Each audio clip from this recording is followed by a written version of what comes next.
Happy Friday, everybody. Meteorologist Hunter Forst here. Welcome to the Weather Desk. That happens every day, Monday through Friday at 9 o'clock on the Plus app. We have a few good things to talk about today. We're going to talk about our January recap here in the Hampton Roads area. You know, we saw a good amount of cold weather this entire month, but luckily for the last week or so, we've been seeing above average temperatures. We're also going to talk about February expectations. You know, what parts of the country can expect over the next couple of weeks, what our average temperatures are like here in Hampton Roads for February, and Groundhog Day is also on Sunday. So are we going to see 6 more weeks of winter? Are we going to have an early spring? Fingers crossed for early spring. You never know. And then we're going to take a closer look at the weather in Hampton Roads. We saw a lot of rain this morning. Luckily, that's starting to push out, and temperatures are warm. In the upper 60s, we're going to get close to 70 degrees for our high today. So here's our first topic. We're going to talk about the January recap. We saw some snow this month. We saw cold temperatures. We saw warm temperatures, not a lot, but January is coming to a close, and Hampton Roads has finally thawed out from the snow and freezing temperatures, at least for now. We got a couple of rounds of wintry weather this month, and one on January 10th, and the other just a couple weeks later on January 21st. So it's certainly been a pretty cool winter so far. We haven't seen a lot of snow. This was the first time we saw snow in well over 1,000 days, so well over 2 years of seeing any snow, and we saw it twice in 2025 already. So it was we deserved it, we needed it. A lot of people wanted to see the snow in Hampton Roads, and they finally got to see a good couple of snowstorms, but also we were able to see some snow because we had a lot of cold weather in place. Over the last couple of weeks in January, we have been seeing well below average temperatures. Up until January 25th, so out of the 25 days of January, the 1st to the 25th, only 3 of the days were above average. The rest were below. We saw these temperatures in the mid to upper 20s in the 21st and 22nd of January, but we saw a little bit of a switch as we got towards the last week of January, where temperatures started to get closer or above average. We even got to 68 degrees on Wednesday. That felt fantastic, and we're going to be pushing that today. Might even get even higher to about 70 degrees as we close out January. We also saw a good amount of rain, not a whole lot, but we saw good periods of a few days where we saw some rain, but also snow. Now, over the last 5 winters, we haven't seen much. At least for the last 2 years, we haven't seen any snow. We did see 11.2 inches back in the year 2021 into 2022.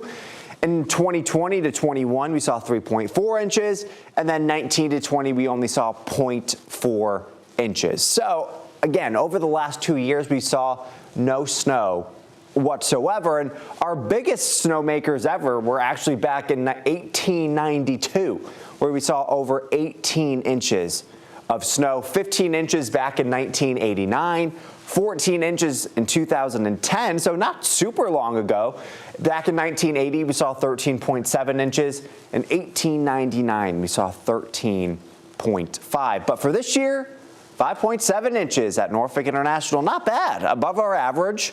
So for not seeing snow for over 2 years, 5.7 inches is pretty good as we close out the end of January. And because we've been seeing these cold, warm temperatures, because of the freeze-thaw cycle, Hampton Roads has been experiencing, you may notice, more potholes while driving on the roads.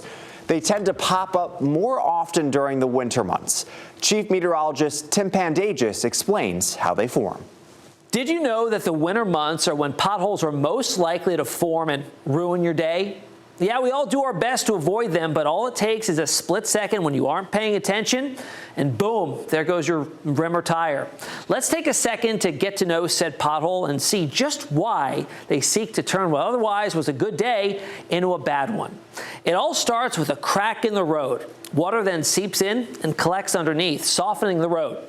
Now, temperatures, especially during the winter months, drop below freezing, and that water then freezes and expands, forcing the pavement upwards. Traffic moving over the roadways creates extra stress on the now weakened pavement. Dry weather then develops, the water evaporates or dissipates into the ground, leaving behind a cavity or hole underneath the pavement. The weight of passing cars and trucks forces the compromised road surface to collapse into the hole below. And alas, the pothole formation is complete. The hole, until repaired, will only continue to expand as traffic moves over it, making it more likely that you strike it on your commute to work or school. There isn't a way to combat these, though. You can be an exemplary citizen and report these potholes to VDOT or NCDOT. That way they can get out there and repair them quickly, saving another driver from encountering one. For 13 News Now, I'm Chief Meteorologist Tim Pandages. And now looking ahead to February, Groundhog Day is almost here. On Sunday, Punxsutawney Phil will emerge from his burrow in Pennsylvania and declare whether we can expect 6 more weeks of winter or an early spring. Here's a look at what he predicted last year. Glad tidings on this Groundhog Day. An early spring is on the way. I don't know why, but that kind of gives me chills. Phil did not see his shadow predicting an early spring instead of 6 more weeks of winter, believe it or not. Phil has been doing this for 138 years.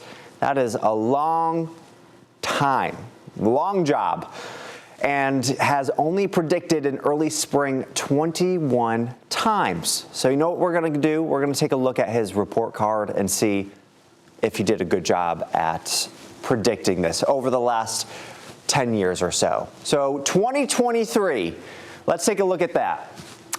C- for how he predicted. So he predicted a late winter, and we saw temperatures above average, so that wasn't right.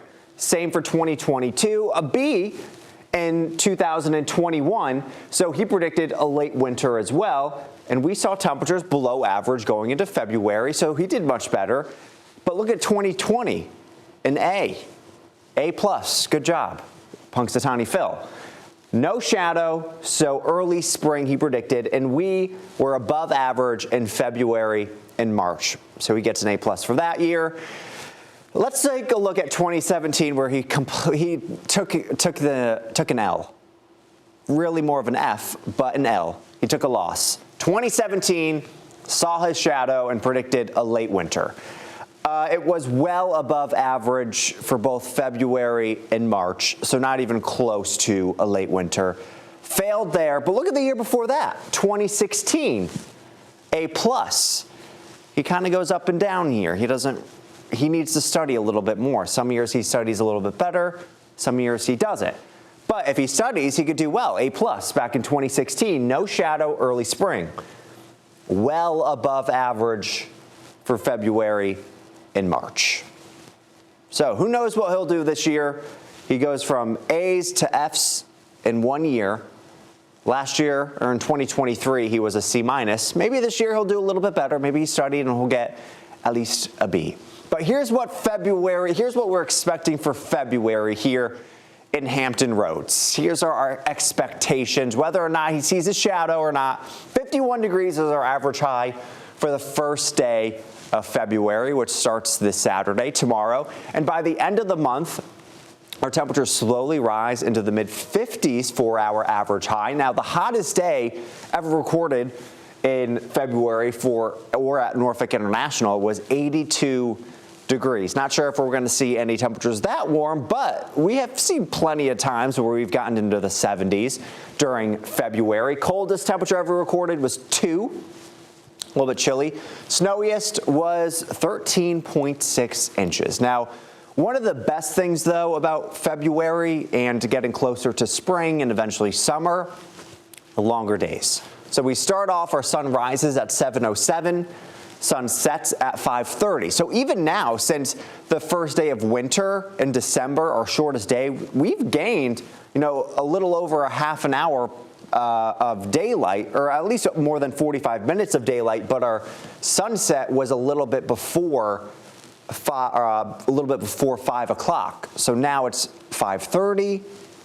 Gained a little bit over half an hour, and by the end of the month, we'll be pushing 6 o'clock for a sunset. 5:58 by the end of the month, and sunrise is at 6:36. So definitely going to see much longer days, much more daylight as we get towards the end of the month. Warmer temperatures and more daylight. That's what we like to see. But let's take a look at what we're looking at across the country today. I mean, temperatures this morning, much warmer than what we were experiencing this time yesterday. All thanks to that warm front for a lot of these places like Atlanta, Norfolk, Louisville. 20 degrees warmer than this time yesterday. Feeling so much more comfortable, even though it is coming with some rain. 14 degrees warmer in Bangor, but look at areas around Texas, 7 to 12 degrees cooler this morning. But Wichita, Bismarck, Denver, you guys are looking the same as we go throughout the morning. Current temperatures everywhere. We're in the low 60s in Fort Payne, Camden, South Carolina. We're at 58 already in Norfolk this morning. 58. That's 7 degrees warmer than our average high for this time of year. So our morning temperature is 7 degrees higher than where we should be at the warmest point of our day. 39 in Chicago, it's 10 in Baudette, 27 in Lamars, Corpus Christi sitting at about 54 degrees. So temperatures throughout at least the eastern half of the U.S. are feeling pretty comfortable this morning. Look at Minneapolis sitting at 30. That is warm for them this time of year. I mean, in the beginning of January, they're seeing wind chills -30, -40, especially in North Dakota, where they're sitting in the teens, which must be feeling really nice. But there's a lot more cooler weather up towards the north, especially in portions of Canada, Garden River, -25. It's 1 in Anchorage. And last week, or about 2 weeks ago, they were sitting in the mid to upper 30s. Same with Fairbanks, Alaska. Fairbanks, Alaska was warmer at one point than we were during a portion of January. They were seeing record warm temperatures, or at least close to record warm temperatures, but not now. We're looking at close to -30 near Fairbanks, Alaska this morning. It is 1 in Anchorage. So now it's feeling a little bit more like Alaska over there. But here's what we can expect over the next couple of days, heading into the first week or so of February. You'll notice the eastern portion of the U.S. in red, even dark red. Much different than what we were experiencing for the first 3 weeks of January. It was kind of the opposite, where it was blue all the way over here and red on the West Coast. But this just means as we go throughout the next week or so, the first couple of days of February, we're still going to be seeing above average temperatures anywhere from Maine down through the East Coast into Florida, all the way over into Texas, and then cooler than average temperatures up into the Dakotas, Montana, Washington, Oregon. When you're starting to get temperatures below average in North Dakota, that's when it really gets cold, because their average low for this time of year, I believe, are just in the single digits itself. So even if you have below average temperatures that are just a few degrees below average, you're getting into 0 or below 0 territory. And they could see temperatures 15 to even 20 degrees below average. So it could be a cool couple of weeks for them heading into February. So as we go through the next 2 weeks of this month, whether or not he sees a shadow or not, looking like at least it'll be spring-like for the eastern half of the U.S. for at least the first couple of weeks of February, and then below normal, a couple more weeks of winter for portions up into Washington, Montana, Oregon, and the Dakotas. I mean, it's all because of kind of like this jet stream pattern that we've been seeing. Taking a look at the jet stream right now, over the next couple of days, we kind of have a zonal type pattern, and when you have a zonal pattern, that's where you really get those average temperatures throughout the entire United States. But once we get into next week, we kind of see a little bit of This is still kind of zonal, but you'll notice the jet stream is a little bit further north. So that's going to allow warmer temperatures from the south to move up into portions like Norfolk, so over by St. Louis into Texas. So that's why we'll see milder temperatures for the eastern half of the United States. And then you'll notice by the west coast, the jet stream is further south.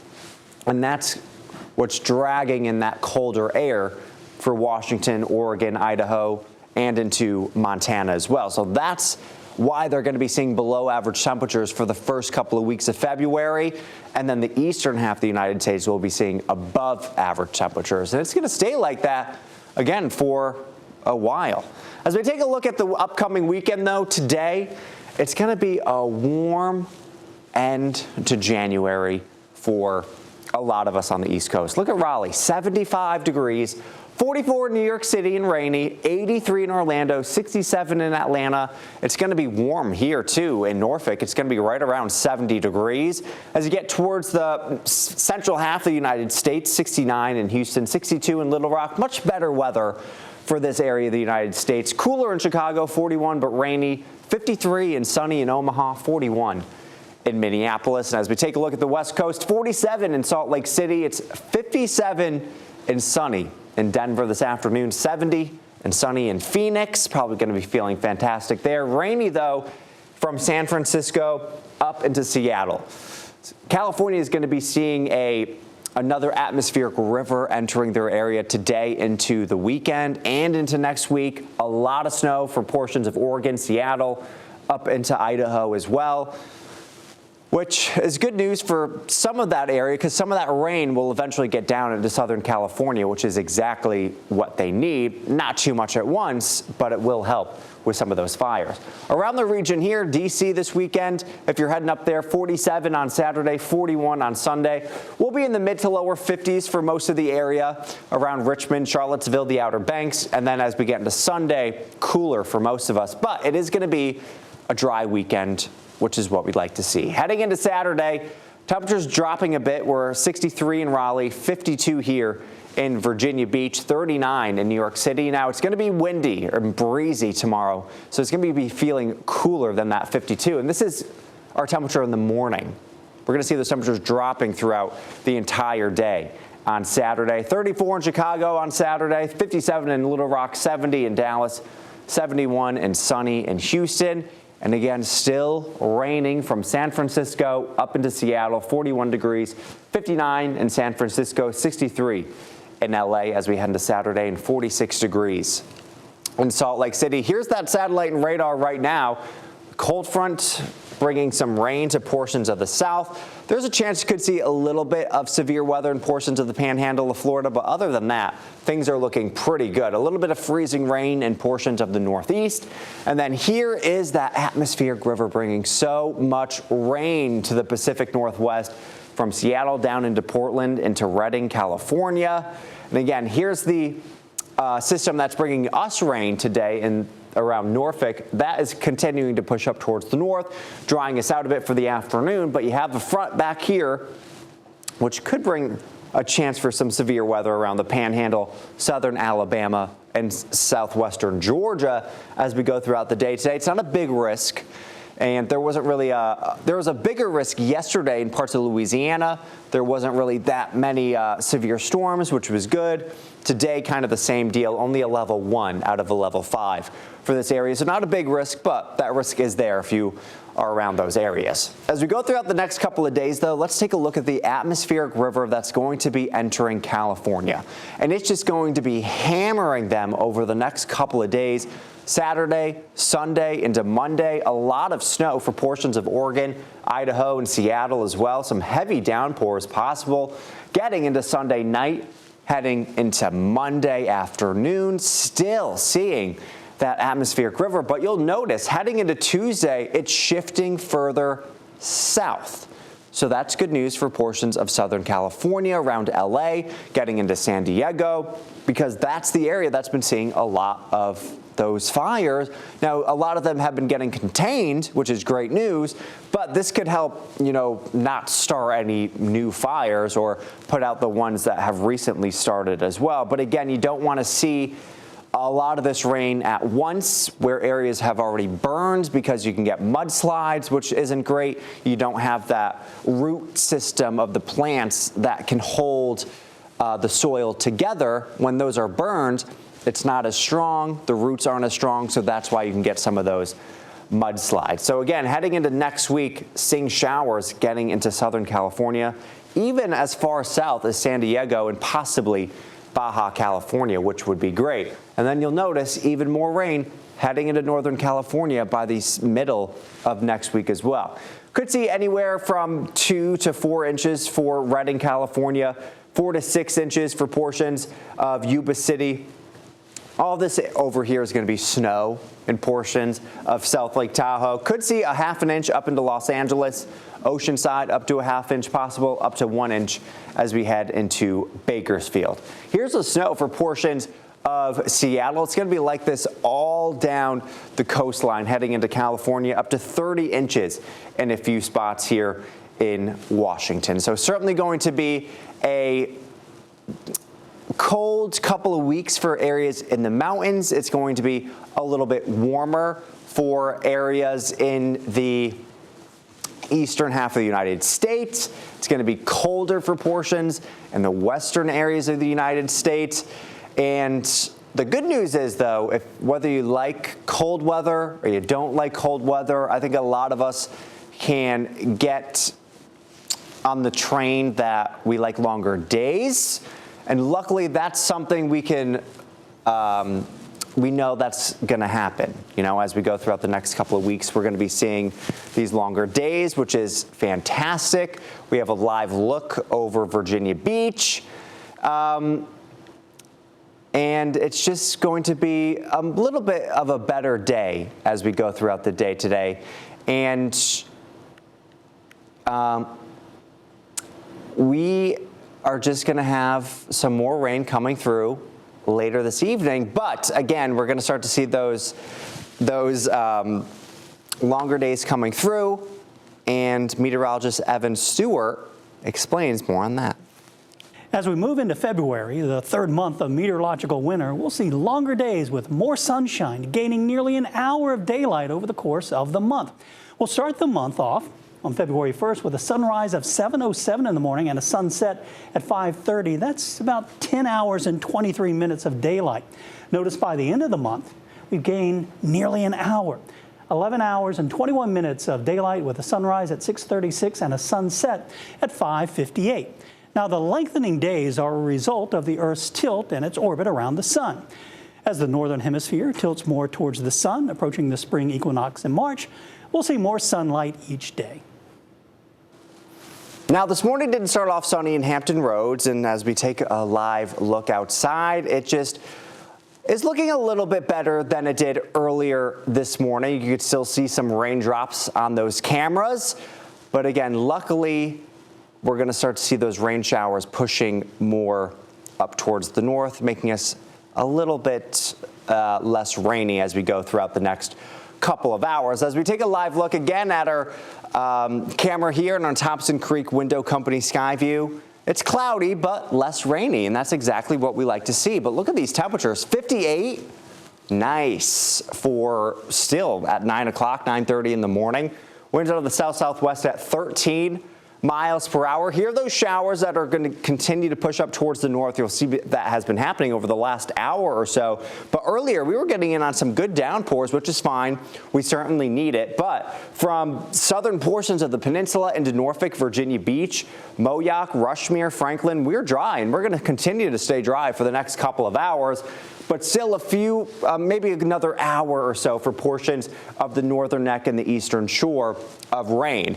But for portions of eastern North Carolina, we're on the clear. It's just a little bit cloudy out there, but it was also a really warm start to our day. We were 48 in Norfolk this morning, 48 in Elizabeth City, 47 in Virginia Beach. That is not correct. It was not 16 in Currituck. That would have been wild. 44 degrees in Ahoskie, 46 in Wakefield, and 42 degrees in West Point this morning. Our average low for this time of year is 33, so we were well above that.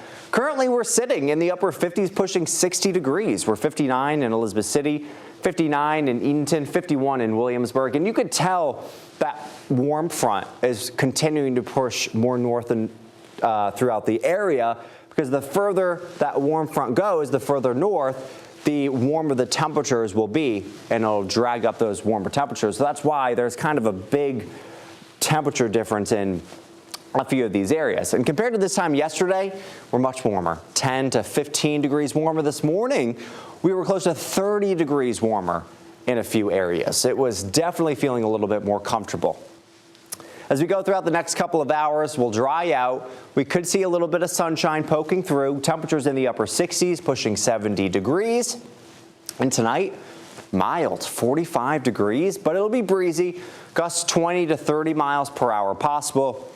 The breeze will last into Saturday as well. 55 degrees, 4-hour Saturday, but this will be in the morning. We're going to see those temperatures tumbling throughout the entire day as that cold front pushes through. Gusts around 20 to 25 miles per hour. Here we go until about 11:30. The rain continues to push up towards the north, winds out of the southwest. Temperatures in the mid to lower 60s, mid 50s for portions in the northern neck and the peninsula. As we get to the afternoon, could see a few peaks of sunshine poking through. 71 in Elizabeth City, 64 in Virginia Beach, 63 in Gloucester, 69 in Norfolk. So if you have any lunch plans, should be in the clear. Can't rule out an isolated sprinkle or two, but overall, throughout the afternoon, we'll be looking pretty good. By the time we get to about 7, 8 o'clock, that's when we're going to see that actual cold front heading our way. So from the 95 corridor east, you guys should be watching out for the next round of showers. Could even see a thunderstorm or two, especially in some of these areas around Roanoke Rapids and Petersburg by 9, 10 o'clock.